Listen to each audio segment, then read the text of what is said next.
श्रोताओं नमस्कार, बहुत बहुत स्वागत है आप सभी का कार्यक्रम में युववाणी के इस विशेष अंक मार्गदर्शन में। मैं हूं अशोक पांडे और आज मार्गदर्शन सेगमेंट में हमारे साथ बहुत ही खास मेहमान हमारे स्टूडियो में हैं। रेडियो और दूरदर्शन के प्रसारक के रूप में आपका एक बड़ा लंबा कार्यकाल रहा है, एक विशाल अनुभव रहा है और उसी अनुभव को साझा करने के लिए, युवाओं के मार्गदर्शन के लिए कि युवा किस तरह से प्रसारण के क्षेत्र से जुड़ सकते हैं और किस तरह की अपॉर्चुनिटीज उनके लिए आने वाले समय में उपलब्ध हैं, इन सारे बिंदुओं पर चर्चा करने के लिए और हमसे अपने अनुभव साझा करने के लिए हमारे साथ स्टूडियो में मोहन धनराज जी हैं। आप आकाशवाणी और दूरदर्शन के नामचीन प्रसारक रहे हैं, कई राष्ट्रीय पुरस्कारों के विजेता रहे हैं। मोहन जी नमस्कार, स्वागत है हमारे स्टूडियो में और इस कार्यक्रम में। नमस्कार अशोक जी, और आपको बहुत बहुत धन्यवाद मुझे यहाँ बुलाने के लिए, और सुनने वालों को भी मैं नमस्कार कहता हूँ। मोहन जी, आपकी आवाज से रेडियो के श्रोता बहुत पहले से वाकिफ हैं और काफी दिनों के बाद ये आवाज आज रेडियो पर फिर से उनके सामने उनको सुनाई दे रही होगी। तो शुरुआत करना चाहेंगे, आपकी रेडियो की यात्रा कहाँ से शुरू हुई, कैसे शुरू हुई? आपने रेडियो को कब और किस वर्ष ज्वाइन किया? अशोक जी, बहुत ही दिलचस्प बात है। 33 साल नौकरी करके मैंने 2021 में सेवानिवृत्ति लिया आकाशवाणी से और दूरदर्शन से, और ये 33 साल की यात्रा इतनी खूबसूरत यात्रा रही है, इतनी खूबसूरत यादें हैं इस भारतीय लोक सेवा प्रसारक की, इसके अधिकारियों की और इसकी बहुत पुरानी प्रसारण संस्कृति की। क्योंकि आप जानते हैं कि आकाशवाणी और दूरदर्शन ये एक सांस्कृतिक संस्था है। संस्कृति, भाषा, साहित्य, कला की संवाहक है और इसके संवहन के साथ, संवर्धन के साथ युवाओं को देश की मुख्य धारा में लेकर चलने का बहुत बड़ा मीडियम है। तो मैंने 1988 में 10 फरवरी 1988 को आकाशवाणी जालंधर पंजाब में ज्वाइन किया था। और आप जानते हैं कि पंजाब की संस्कृति, खान पान, वहाँ के लोगों की जिंदा दिली बेमिसाल है, और ये केंद्र सरकार में नौकरी करने का बहुत बड़ा बोनस होता है हमारे लिए कि हम अलग अलग राज्यों में जाते हैं, वहाँ की संस्कृति, वहाँ के लोगों के जीवन से परिचित होते हैं। तो लगभग 2.5-3 साल वहाँ रहने के बाद मैं मध्य प्रदेश गया और मध्य प्रदेश की बहुत रंग बिरंगी संस्कृति, खान पान, पहनावा, वहाँ का जो परिवेश, वहाँ की जमीन, वहाँ के जल जंगल, आदिवासियों की संस्कृति, और उसके बाद फिर मैं उत्तर प्रदेश में आ गया। तो उत्तर प्रदेश में तो मेरा जन्म हुआ है, यहाँ से तो मैं परिचित ही था और मेरी बड़ी इच्छा थी बाबा विश्वनाथ जी के धाम में यहाँ आकर के सेवा करने की। मैं जब रेडियो में चयनित हुआ था तो उस समय से मेरी इच्छा थी कि मेरी पहली पोस्टिंग तो बनारस में ही होती तो बहुत अच्छा होता, लेकिन मेरे भाग्य में जहाँ जहाँ जाना लिखा था वहाँ वहाँ होते हुए मैं आकाशवाणी वाराणसी आया हूँ 2013 में, और 2021 में दूरदर्शन में सहायक निदेशक के पद पर रहते हुए सितंबर 2021 में सेवानिवृत्त हूँ। तो ये मेरा सफर रहा जो बहुत ही अच्छा और मुझे बहुत अच्छा लगता है, याद करता हूँ। तो निश्चित तौर पर 3 दशकों से अधिक का समय आपने रेडियो और दूरदर्शन को दिया। भारत के लोक सेवा प्रसारक के साथ जुड़ करके आपके काम का जो अनुभव रहा है ये बहुत विशाल है और आज के युवाओं को इससे काफी कुछ सीखने को मिल सकता है। आपके अनुभव की जिसकी आज हम चर्चा करेंगे इस कार्यक्रम में, ये युवाओं के लिए एक किताब की तरह है, एक पुस्तक की तरह है कि उसको जितना खोलते जाइए, पढ़ते जाइए, उतना आपको सीखने और समझने का अवसर मिलेगा। तो जब देश के लोक सेवा प्रसारक की बात होती है तो रेडियो और दूरदर्शन का जो रोल है वो कितना महत्वपूर्ण है, कैसे आप इसको देखते हैं? Yes, very good question Ashok ji. पहले तो अब की जनरेशन जो रूप देख रही है उस रूप से और पीछे जाए। जब केवल आकाशवाणी हुआ करता था, उसके बाद फिर दूरदर्शन आता है 80 के दशक में, 81-82 में जब यहाँ पर एशियाड खेल हुए थे। उसके बाद दूरदर्शन बहुत ज्यादा पॉपुलर होकर बीच में उभरा जब सैटेलाइट वगैरह आ गए। लेकिन हम बात करते हैं रेडियो से, तो आप ये समझें कि रेडियो एक अकेला माध्यम था जो जनता को सरकार से, जनता को जनता से और जनता को कला और संस्कृति से, युवाओं को इस पूरे परिवेश से जोड़ता था। और ये वही रेडियो है जिसने भारत की आजादी के बाद और भारत की आजादी से पहले भी पूरे भारत को एक करके रखा। आजादी के बाद एकता की जो भावना थी वो तो इसका वाहक तो रहा ही, और आजादी के बाद जब औद्योगिकीकरण हुआ, फिर आप जानते हैं कि हमारे देश में आजादी के समय चीजें नहीं थीं, अनाज बहुत कम पैदा होता था, बीमारी बहुत थी, प्लेग, हैजा जैसी बीमारियां थीं। तो उस समय लोगों को जन जागरूकता के लिए रेडियो ने जो काम किया था, उस काम का मूल्यांकन जब आज करते हैं तो ऐसा लगता है कि अगर हम रेडियो हमारे बीच में नहीं रहा होता तो ये सफर हमारा काफी मुश्किल भरा हो सकता। तो हरित क्रांति, श्वेत क्रांति से औद्योगिक क्रांति से लेकर के और सांस्कृतिक बदलावों तक को रेडियो ने गति दी है, जन जन तक पहुंचाया है। जब दिल्ली के लाल किले से प्रधानमंत्री बोलते हैं तो वो बात तुरंत रेडियो पूरे भारत के एक एक आदमी को सुना देता है। इस भूमिका से बड़ी कोई भूमिका नहीं हो सकती। और फिर इसी विरासत को दूरदर्शन ने लिया और दूरदर्शन ने भी दृश्य और श्रव्य मीडिया होने का लाभ लिया। दूरदर्शन आते ही पूरी तरह से छा गया एक भारत की पूरी आबादी पर। तो दूरदर्शन बहुत तेजी से लोकप्रिय हुआ। उसके बाद फिर दूरदर्शन और आकाशवाणी दोनों सिस्टर कंसर्न्स हैं और दोनों ने ही मिल करके जो जन जागरूकता के कार्यक्रम चलाए हैं, उससे हमारे देश की जनता को शिक्षा, रोजगार, उसके साथ साथ शिक्षण, प्रशिक्षण और चिकित्सा से जुड़ी हुई अवेयरनेस, सामाजिक जीवन में आप जानते हैं कि अब से पहले दहेज प्रथा से लेकर के बहुत सारी कुप्रथाएं समाज में थीं। युवाओं के बीच में जो संबंध थे वो सब बहुत बिखरे हुए थे। तो उन सब को समेटने में, संवारने में एक गाइडेंस के तौर पर रेडियो ने बहुत बड़ी भूमिका अदा की है। और जैसे जैसे पीढ़ियों का बदलाव होता रहा है और आगे भी होता रहेगा, तो सूचनाओं में होने वाले बदलावों को तेजी से जनता के बीच में ले जाना, ये रेडियो ने बहुत तेजी से किया है।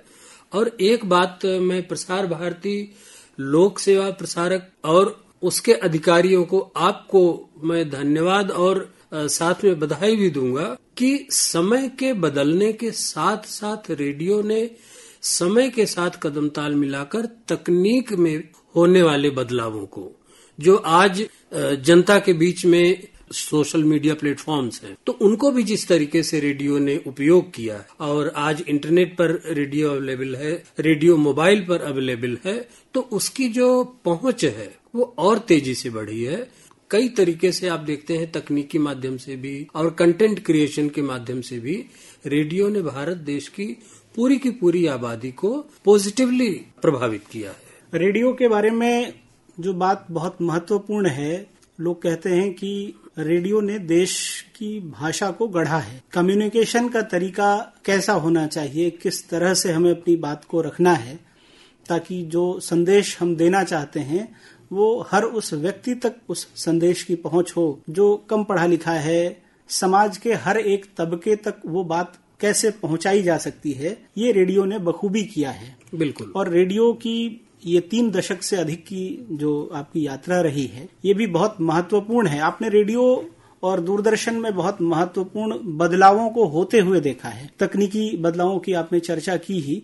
प्रसारण के क्षेत्र में जब हम देखते हैं, तो आपने जब रेडियो को ज्वाइन किया और जब आप दूरदर्शन से सहायक निदेशक के तौर पर सेवानिवृत्त हो रहे थे, तो इस 3 दशक की यात्रा के दौरान आपने किस तरह का बदलाव रेडियो में और दूरदर्शन में देखा?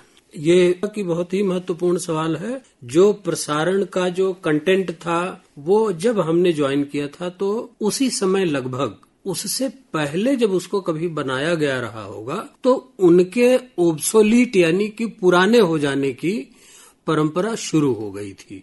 लोग ये महसूस करने लगे थे कि अब इन चीजों की जरूरतें नहीं है। बाद के दिनों में बहुत सारे कार्यक्रमों को हमारे श्रोता जानते हैं, जैसे भाषा शिक्षा पाठ है, कम्युनिटी सिंगिंग सॉन्ग है, और भी बहुत सारी चीजें हैं जो धीरे धीरे उनकी आवश्यकता खत्म हो गई थी। तो ऐसे बहुत सारे कार्यक्रमों को हटाया गया।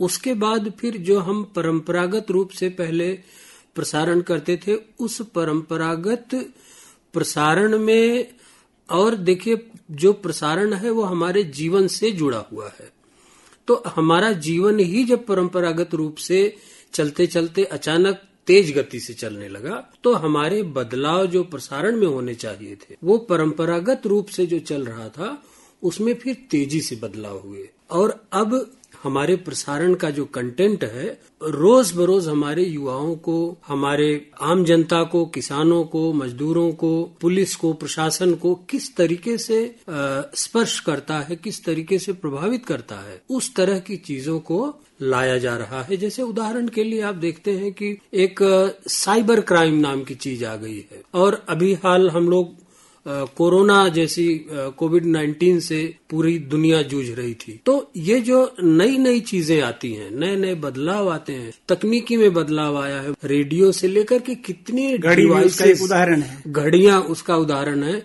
एक जमाना था जब हम लोग घड़ियों के शौकीन बहुत सारे लोग होते थे, उनको तरह तरह की घड़ियां रखने का शौक हुआ करता था, लेकिन आज आप युवाओं की घड़ी पर कलाई पर देखेंगे तो घड़ियां नहीं दिखाई पड़ती है।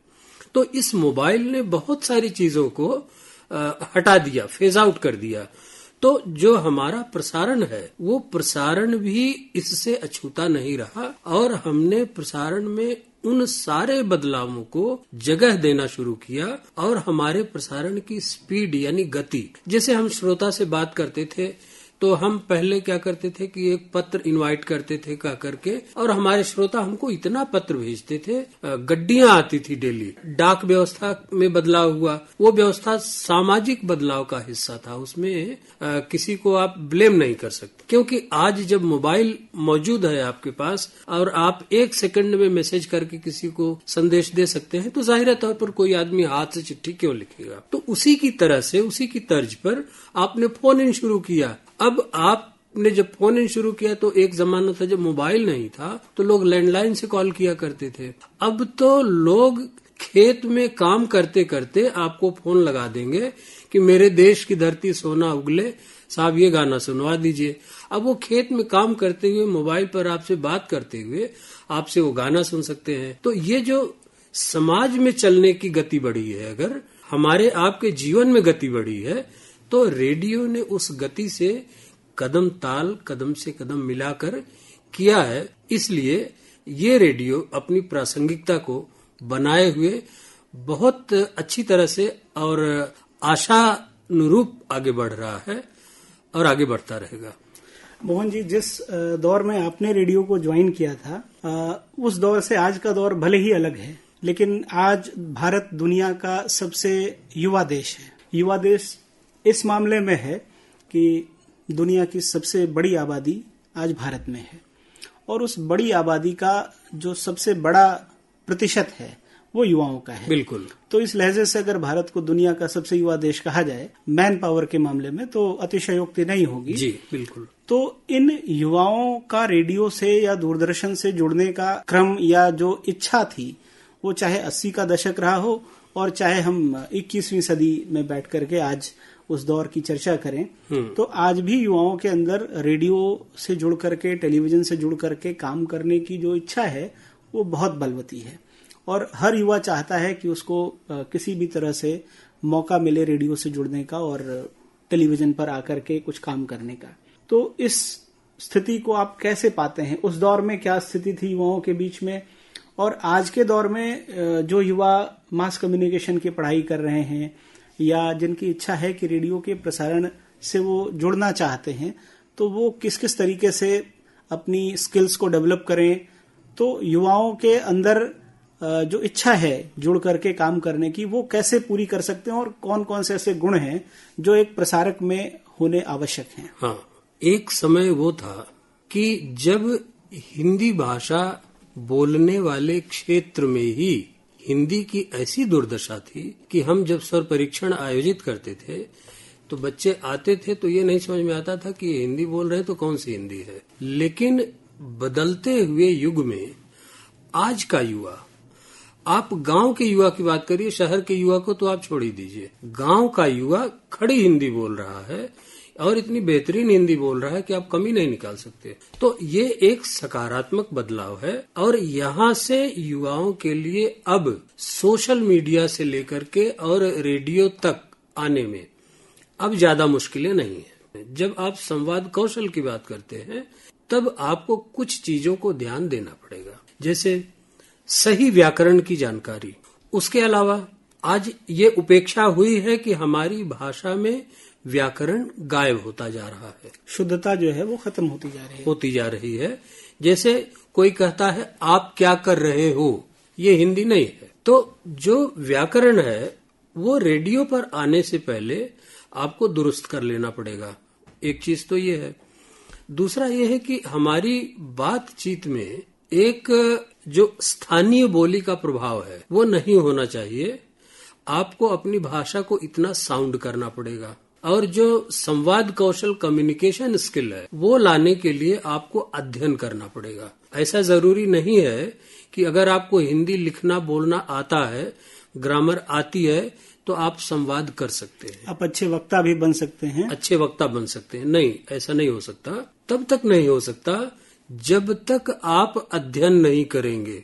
और थोड़ा सा यहाँ पर डेविएशन देखा जा रहा है पिछले काफी दिनों से कि हमारी पीढ़ियां किताबों से थोड़ी दूरी बना रही है। अगर आप मीडिया क्षेत्र में जाना चाहते हैं तो आपके लिए वो बिल्कुल रिकमेंडेड नहीं है। जिसको मीडिया में काम करना है उसको किताबों से जुड़ना पड़ेगा और आप इंटरनेट पर उपलब्ध सामग्री के ऊपर अगर आधारित होंगे तो आप अपने पैर पर कुल्हाड़ी मारेंगे। एक अच्छे प्रसारक बनने के लिए, रेडियो में जाने के लिए या सोशल मीडिया पर जाने के लिए आप गूगल पर डिपेंडेंसी को कम करके किताबों पर डिपेंडेंसी बढ़ाइए। जैसे हम आज के लोक संस्कृति की बात करें तो हमारी लोक संस्कृति जो है वो लगभग समाप्त हो रही है।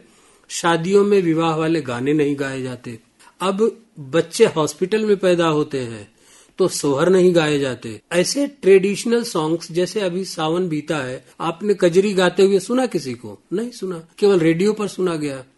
तो ये चीजें हमारे जीवन में अगर शामिल हो सकती हैं गाहे बगाहे बहाने से, तो शामिल तो करे ही। लेकिन अगर हम शामिल नहीं कर सकते, हमारी मजबूरी है, तो इनके बारे में जाने जरूर। संस्कृति के बारे में आपको जानना बहुत जरूरी है। आप अगर नई पीढ़ी से पूछते हैं कि कजरी क्या है, फगुआ, होली, चैता, ठुमरी, टप्पा, ये दुनिया भर की जो बहुत नामों की विधाएं जी। उसके अलावा फिर आप अगर शास्त्रीय में चले जाते हैं तो शास्त्रीय गायन है, वादन है, उनके विविध वाद्य हैं, फिर गायन शैलियां हैं जिनमें आप देखते हैं कि ख्याल गायकी है, सुगम संगीत है, गजल गायकी। तो ये तमाम शैलियां हैं, नृत्य की तमाम शैलियां। तो हमारे युवाओं को अगर आप मीडिया के क्षेत्र में, आर्ट के क्षेत्र में, सोशल मीडिया में अगर नया करना चाहते हैं, नाम कमाना चाहते हैं, तो आपको पुस्तकों को पढ़ना पड़ेगा, संस्कृति, कला और साहित्य को पढ़ना पड़ेगा। उसके बाद फिर आप जाकर के एक स्वस्थ प्रसारक, बढ़िया स्किल्ड प्रसारक बनेंगे। तब भाषा आपकी मदद कर पाएगी, वरना भाषा भी आपकी मदद नहीं कर पाएगी। एक होता है फोनेटिक इम्पैक्ट। मैं अभी एक कार्यक्रम देख रहा था तो उसमें बढ़िया बड़े चैनल का कार्यक्रम था और उसमें कॉम्पियर ने बोला कि हाँ, किसी ने एक बड़े कलाकार को अब इंट्रोड्यूस किया।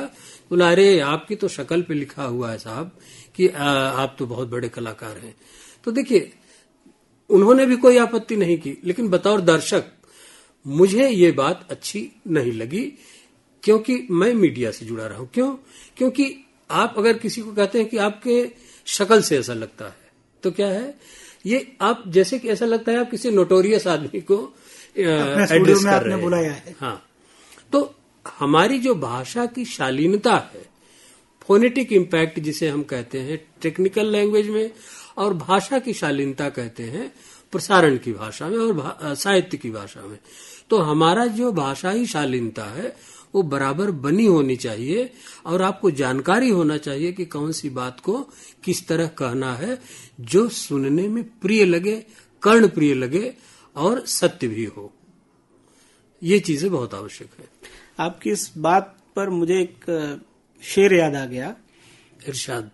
कौन सी बात कब कहाँ कैसे कही जाती है, कौन सी बात कब कहाँ कैसे कही जाती है, ये सलीका हो तो हर बात सुनी जाती है।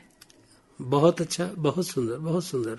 तो आपने जो जिस लहजे की बात की, जिस तरह से प्रस्तुति करने की आवश्यकता है, हम किस कार्यक्रम में बैठे हैं, वहां चर्चा का विषय क्या है, उस विषय से संबंधित हमारी जानकारी कितनी पुख्ता है, और सामने जो व्यक्ति बैठा है जिससे हम उस बारे में चर्चा करने वाले हैं, उससे हमें सवाल किस तरह के रखने हैं, ताकि जिसके लिए हम इस कार्यक्रम का निर्माण कर रहे हैं, इसकी प्रस्तुति कर रहे हैं, उस तक वो जानकारी सही मायनों में पहुंच पा रही है कि नहीं पा रही है। हाँ। ये बहुत महत्वपूर्ण होता है जी। युवाओं के रेडियो और दूरदर्शन से जुड़ने के बहुत सारे तरीके हैं। ज्यादातर युवा जानते हैं, आपने कहा कि आज के दौर में, सोशल मीडिया के दौर में, युवाओं को कहीं किसी एक सोर्स पर डिपेंडेंट होने की आवश्यकता नहीं है। उनके पास मल्टीपल सोर्सेज हैं जिनसे उनको ये सूचनाएं मिलती हैं कि कौन से केंद्र में किस तरह की वैकेंसी है और उससे किस तरह से जुड़ा जा सकता है। रेडियो और दूरदर्शन के अलावा सोशल मीडिया और खुद के व्यक्तिगत या निजी तौर पर बहुत सारे चैनल बनाने की, पॉडकास्ट की, ऐसी तमाम श्रृंखलाएं मौजूद हैं आज के दौर में कि अगर कोई व्यक्ति चाहे तो वो खुद से भी अपने कार्यक्रम बना करके और लोगों तक पहुंचा सकता है। तो संवाद कौशल तो एक माध्यम, एक जरिया हो गया कि वो बेहतर करना आवश्यक है, ताकि हम अपने कार्यक्रमों की प्रस्तुति में किस तरह हमें उसको प्रस्तुत करना है, कर पाए। हाँ, उसकी प्रस्तुतिकरण का हमें अंदाजा हो। दूसरा, आपने बताया कि आपको एक अच्छा अध्येता होने की आवश्यकता है। आप पुस्तकों को पढ़ें, साहित्य को पढ़ें, कला को जानें। और तीसरा, एक जो सबसे महत्वपूर्ण बिंदु है कि एक अच्छे वक्ता के लिए एक अच्छा श्रोता होना बहुत आवश्यक है। बिल्कुल। तो उस श्रोता के लिए क्या कहना चाहेंगे? वो श्रोता अच्छा श्रोता कैसे बन सकता है? जी, श्रोता अब कम होते जा रहे हैं और वक्ताओं की संख्या अधिक हो रही है। ये भी सोशल मीडिया की देन है।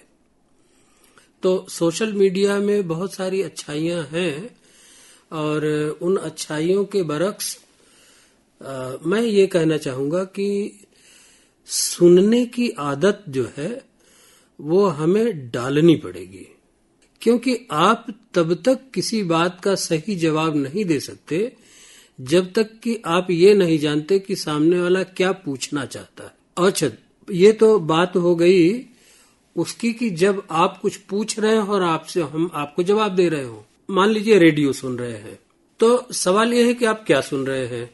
जैसे मैंने आपको उदाहरण दिया कि उसने कहा कि आपके चेहरे पर, आपकी शक्ल पे लिखा हुआ है ना, शक्ल पे दिख रहा है, तो आपका कान व्याकरण को पकड़ रहा है।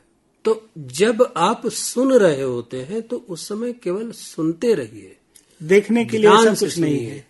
ध्यान से सुनिए कि रेडियो पर क्या बोला जा रहा है, क्योंकि हमारे युवाओं को ये बात जाननी चाहिए और जानते होंगे कि जो अब से पहले बच्चे प्रतियोगिता की परीक्षाओं में बैठते थे वो रेडियो के बहुत अच्छे लिसनर हुआ करते थे, क्योंकि करंट अफेयर्स के बारे में जो आज किताबों पर और इंटरनेट पर जानकारियां हैं, कई बार तो इंटरनेट पर जानकारियां अधूरी और गलत होती हैं।